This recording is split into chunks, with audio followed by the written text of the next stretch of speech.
Главная цель, которую преследуют участники этой инспекции – предотвратить случаи браконьерства. Начальник отдела Федерального государственного охотничьего надзора Чечни Абузайд Эдиль Гириев совместно с егерем и охотоведами Шелковского района с проверкой проезжает почти каждый километр охотничьего хозяйства. Общая площадь заповедника около 300 гектаров. Помимо проверки документов, инспекторы проводят с охотниками и разъяснительную беседу. Разрешение ношения ранений и берет охотничий. Вот законы охоты.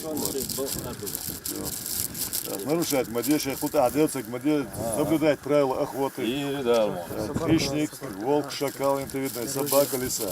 По словам жителей сел, почти каждый день на пастбище нападают волки. Чтобы оградить домашний скот от опасности, животноводам приходится прибегать к крайним мерам и не всегда законным. К примеру, у этого молодого человека нет документов на оружие, а на просьбу сдать его ведет себя довольно агрессивно. На подмогу к нему пришли и родственники. Охотоведам пришлось вызывать полицию, чтобы решить возникшую проблему.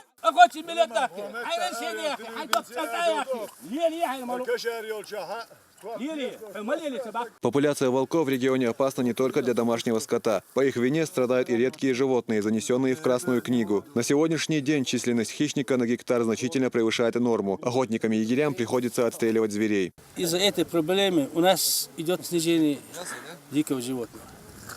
Там возьмем в горных местах косули, другие, которые занесены в Красную книгу, даже медведи, тури. Когда увеличение идет любой вид животного, ее надо, чтобы, смотря на 1000 гектаров, сколько там положено должен быть. Мы это разрешение главы республики постараемся на следующий год, чтобы были разрешены лимиты.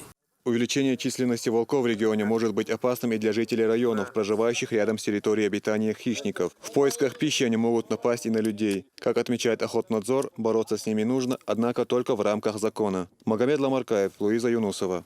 Новости.